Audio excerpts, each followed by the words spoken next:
Hello my dear students, welcome back to my channel বংবালানেট। বংবালানেটে আজকের ভিডিওটা কোন টপিকে হতে চলেছে সেটা তোমরা নিশ্চয়ই থাম্বনেল দেখে বুঝতে পেরেছো। এবারে অর্থাৎ 2024-এ তোমরা যারা এনএম জিএনএম পরীক্ষার্থী রয়েছো তাদের জন্য কিছু টিপস আজকের ভিডিওতে দেব।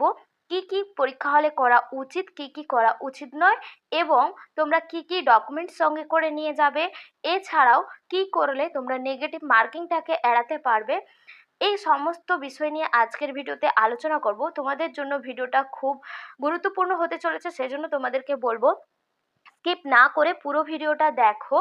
আর ভিডিওতে যে কথাগুলো বলবো সেই কথাগুলো মন দিয়ে একটু শোনার চেষ্টা করবে এবং একটু ওইগুলো মনে করে পরীক্ষার হলে মেনটেন করার চেষ্টা করবে, তবে কিন্তু তোমরা সবাই ভালো রেজাল্ট করতে পারবে। আমার ধারণা তোমরা সবাই তোমাদের নিজেদের বেস্টটা দিয়ে প্রিপারেশান নিয়েছো, তো সেই অনুযায়ী তোমরা সবাই ভালো রেজাল্টও করতে পারবে। তো চলো দেরি না করে আজকের ভিডিওটা স্টার্ট করছি। দেখো, প্রথমেই যে তোমাদেরকে কথাটা বলবো, তোমাদের নিশ্চয়ই অ্যাডমিট ডাউনলোড হয়ে গেছে, কারণ 4 তারিখ পরীক্ষা, আজকে তোমাদের আগস্টের 2 তারিখ। তো এতক্ষণে তোমাদের সবাইয়ের অ্যাডমিটও ডাউনলোড হয়ে গেছে এবং তোমরা জেনে গেছো তোমাদের যে কোন সেন্টারে পরীক্ষা হবে।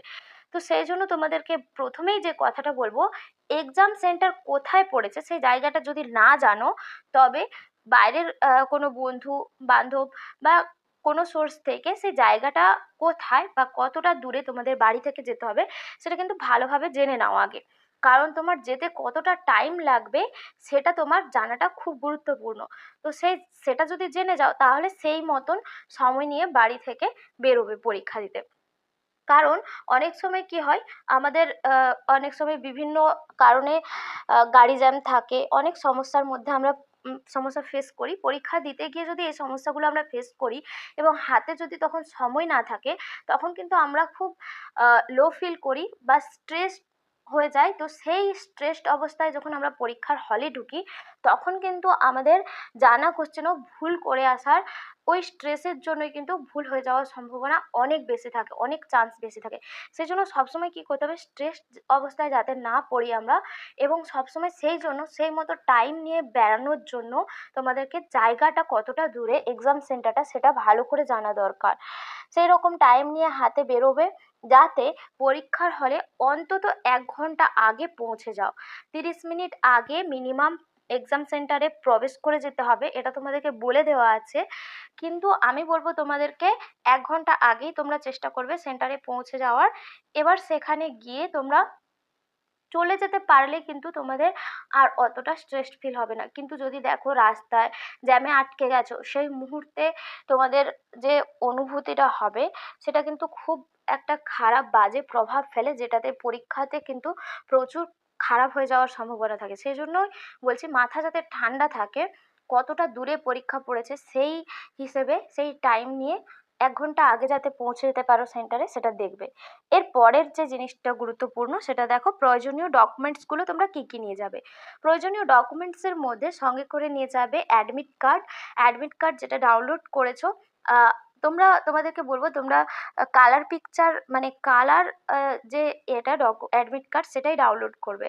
তাতে কি হবে, তোমাদের যে ছবিটা দেওয়া রয়েছে সেই ছবিটার সাথে যদি মানে ব্ল্যাক অ্যান্ড হোয়াইট হলে অনেক সময় যদি না ম্যাচ খায়, সেক্ষেত্রে কিন্তু তোমাদের সমস্যা হতে পারে। তো সেই জন্য কালারফুল যদি ডাউনলোড করো অসুবিধা অতটা হয় না। আর অ্যাডমিট কার্ডে যে ফটোটা দিয়েছিলে সেই ফটোরই যদি কপি থাকে, পাসপোর্ট ফটোর যদি সেই ফটোরই যদি কপি থাকে যেটা অ্যাডমিট কার্ডে দিয়েছিলে, মানে ফর্ম ফিল আপ করার সময় সেই ফটোকপি যদি থাকে, সেই কপি দুটো সঙ্গে করে নিয়ে যাবে। একটা লাগে কিন্তু তোমরা দুটো সঙ্গে করে রাখবে, ফটোকপি দুটো নিয়ে যাবে। এরপরে original ID card. Original ID কার্ডের মধ্যে তোমরা যে কোনো নিয়ে যেতে পারো, Aadhaar card, voter card, PAN card, driving licence, মাধ্যমিকের যে অ্যাডমিট, পাসপোর্ট, যা খুশি তোমাদের যেগুলো অরিজিনাল আইডি কার্ড। অবশ্যই এই আইডি কার্ডে তোমাদের যে নাম থাকবে, নামের যে স্পেলিং থাকবে, সেই স্পেলিংটাই যেন তোমাদের যে অ্যাডমিটের মধ্যে থাকে, না হলে কিন্তু সমস্যায় পড়বে। তো সেই জন্যই তোমাদেরকে বলছি, যেই ডকুমেন্টসটা তোমরা নিয়ে যাবে, সেই ডকুমেন্টসের যে সমস্ত তথ্যগুলো দেওয়া রয়েছে, তোমাদের ডেট অফ বার্থ, নামের স্পেলিং, সেইগুলোই যেন অ্যাডমিট কার্ডে থাকে, না হলে কিন্তু পরীক্ষার সেন্টারে প্রবলেমে পড়বে। তো সেই জন্য এইগুলো দেখে শুনে নিয়ে যাবে। এরপরে দেখো, কোনো ইলেকট্রিক্যাল গ্যাজেট, ঘড়ি, ক্যালকুলেটর, মোবাইল, ব্লুটুথ ডিভাইস, কলম এই সমস্ত সঙ্গে রাখবে না। কারণ এই সমস্ত তোমাদেরকে তো বলেই দেওয়া হয়, থাকলেও তোমরা বাইরে রেখে যাবে, তো ব্যাগের মধ্যে রেখে যাবে। তো এগুলো নিয়ে যাওয়া যাবে না, কারণ পরীক্ষার সেন্টারে যদি এগুলো তোমাদের ধরা পড়ে তখন কিন্তু তোমাদের পরীক্ষাটাই ক্যান্সেল হয়ে যাবে, তোমার মানে পরীক্ষাই দিতে পারবে না। তো ওইসব নিয়ে গিয়ে তো কোনো লাভ নেই, পরীক্ষা ক্যান্সেল হয়ে গেলে একটা বছর আবার। তো সেই জন্য এগুলো নিয়ে যাবে না। এরপরে তোমরা জানো যদিও এগুলো, তবুও বলে দিচ্ছি, একটু সাবধান করে দিচ্ছি। দেখো, এরপরে তোমাদেরকে কলমটা কিন্তু সেন্টারেই দেওয়া হবে, তো সেই জন্য নিজেদেরকে কলম নিয়ে যাওয়ার দরকার নেই। শুধু যে অ্যাডমিট কার্ড আর ওই ওই ডকুমেন্টসগুলো নিয়ে যাবে। স্বচ্ছ কোনো জলের বোতল, যেগুলো দেখা যায় সাদা জলের বোতল, সেগুলো নিয়ে যেতে পারো সঙ্গে একটা। আর ড্রেসের মধ্যে যে কোনো নর্মাল ড্রেস পরার চেষ্টা করবে, কারণ অনেক সময় যদি মেটাল ডিটেক্টর দিয়ে চেক করা হয়, সেক্ষেত্রে কাছে যাতে না মেটালের কোনো জিনিস থাকে সেটাও একটু খেয়াল রাখবে। আর একটা জিনিস, কভার শু পরে যাবে না, কভার শু পরে গেলে কিন্তু কভার শু খুলে ঢুকতে হয় পরীক্ষার হলে, তো সেই জন্য ওইগুলো অ্যাভয়েড করার চেষ্টা করবে। নেক্সট রয়েছে দেখো, যেটা বলবো, ওয়েমার শিট। এরপরে এগুলো ছিল এক্সাম সেন্টারের বাইরে, মানে এক্সাম সেন্টারে যাওয়া পর্যন্ত এই সমস্ত জিনিসগুলো তোমরা মেনটেন করবে। এরপরে এক্সাম সেন্টারে যখন ঢুকে যাবে, যাওয়ার পরে তোমাদেরকে প্রথমে ওয়েমার শিট দেওয়া হবে। ওয়েমার শিটটা যখন হাতে পাবে, ওয়েমার শিটে তোমাদের নাম লিখতে হবে, নামটা বড় হাতের মানে ক্যাপিটাল লেটারে লিখবে। তারপরে তোমাদের রোল নাম্বার আর রেজিস্ট্রেশন নাম্বার এগুলো সব ফিল আপ করতে হয়। ওইগুলো কিন্তু খুব সাবধানে ফিল আপ করবে, কারণ যদি একটা ঘর যদি ভুল হয়ে যায়, সেক্ষেত্রে কিন্তু ধরো তোমাদের ওয়েমার শিটে এভাবে ঘর করা রয়েছে, এই ঘরগুলোকে তোমাদেরকে প্রথমে নাম্বার লিখতে হবে ঘরে, তারপরে নিচে এভাবে গোল গোল করা থাকবে, সেগুলোকে ফিল আপ করতে হবে। নাম্বারটা ঠিকভাবে লিখলে, ধরো কারোর নাম্বার, আমি এখানে একটা নাম্বার দিচ্ছি, ধরো এটা কারোর রোল নাম্বার, তো সেটা এবার ফিল আপ করবে। নিচে এরকম ঘর দেওয়া থাকবে, সেই ঘরের মধ্যে তোমাদের যে প্রথম, যদি রোল নাম্বার এটা হয়, প্রথমে জিরোর ঘর থাকে, তারপরে ওয়ানের ঘর থাকে, সেইভাবে দেখে দেখে তোমরা ভালো করে কিন্তু ফিল আপ করবে। একটা ঘর যদি ভুল হয়, নাম্বার যদি ভুল হয় তোমার রোল নাম্বার বা রেজিস্ট্রেশন নাম্বারে, সেক্ষেত্রে কিন্তু তোমাদের পরীক্ষা বাতিল হয়ে যাওয়ার সম্ভাবনা থাকে। তো সেই জন্য ওয়েমারটা যখন ফিল আপ করবে, খুব মাথা শান্ত করে ধীরে সুস্থে ফিল আপ করার চেষ্টা করবে। তাতে তোমার যদি 5 মিনিট দেরিও হয় বুকলেটটা খুলতে, আমি বলবো সেটাই ঠিক আছে। কারণ পরীক্ষার যেগুলো মেন জিনিস, এই রোল নাম্বার এগুলো ফিল আপ খুব সাবধানে করবে। তো এরপরে যেটা রয়েছে, হচ্ছে গিয়ে ওয়েমারটা ফিল আপ করা হয়ে যাওয়ার পরে বুকলেটটা খুলবে, বুকলেট দিয়ে দেওয়া হবে। বুকলেট প্রথমেই খুলবে না, যতক্ষণ না বলা হয় বুকলেট খুলবে না। বুকলেটের ওপরেও তোমাদেরকে রোল নাম্বার লিখতে হয়, আর বুকলেটের যে নাম্বারটা থাকে সেটা ওয়েমার শিটে লিখতে হয়। বুকলেট নম্বর আর বুকলেটের যে সিরিজটা, ABCD 4টা সিরিজে হয়, তার মধ্যে কোন সিরিজটা তোমার পড়েছে সেই সিরিজটা দেখে অবশ্যই এর মধ্যে ফিল আপ করবে ওয়েমারের মধ্যে।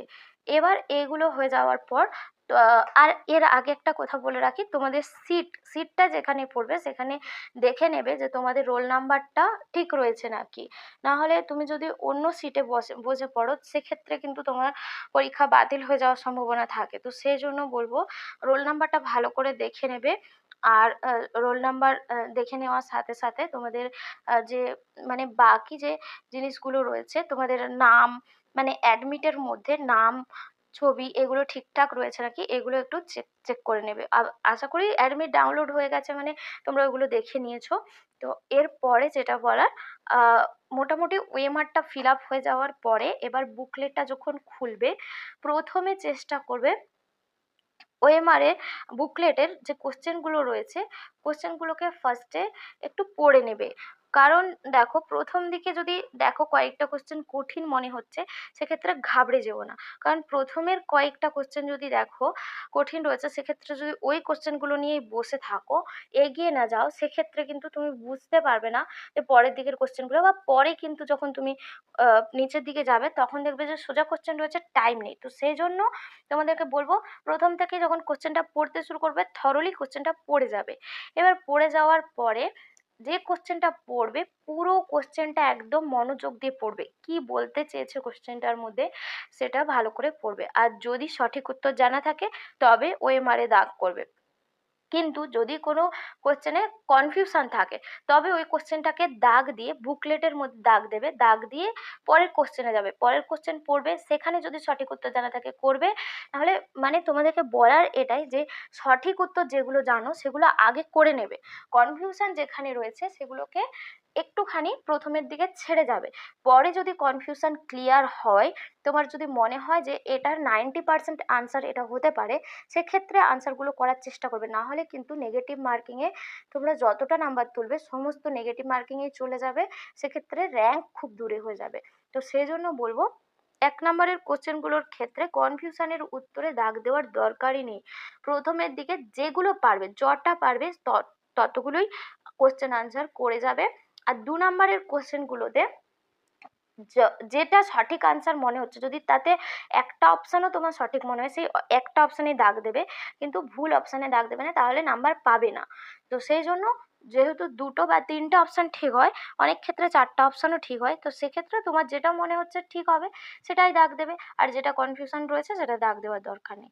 আর 1 নম্বরের ক্ষেত্রে বলবো যেগুলো একদম সঠিক জানো সেগুলোই করবে, যেগুলো জানো না সেগুলোতে দাগ দেওয়ারই দরকার নেই আমি বলবো। আর যেগুলো কনফিউশন রয়েছে সেগুলো লাস্টে সময় থাকলে ভেবে চিনতে 80% 90% মতো যদি মনে হয় যে ওই আনসারগুলো ঠিক হবে সেগুলো করবে।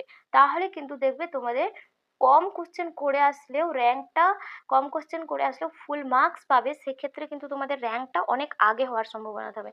নাহলে ভুলে ওই সময় পরীক্ষার সময় এমন চাপ আর টেনশন চলতে থাকে, সেই সময় জানা কোশ্চেনগুলোর আনসারগুলো গুলিয়ে যায়। তো সেই সময় কিন্তু আনসার যদি গুলিয়ে ফেলে ভুল আনসারে দাগ দিয়ে দাও, সেক্ষেত্রে কিন্তু নেগেটিভ মার্কিং বেশি চলে আসবে, তোমাদের র্যাঙ্ক অনেক দূরে হয়ে যাবে। তো এই বিষয়গুলো একটুখানি মাথায় রাখবে।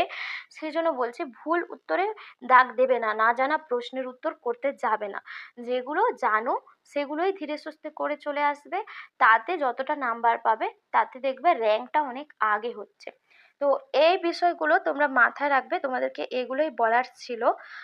আর মোটামুটি তোমরা সবই জানো, আশা করি তোমাদের প্রিপারেশনটাও খুব ভালোই রয়েছে।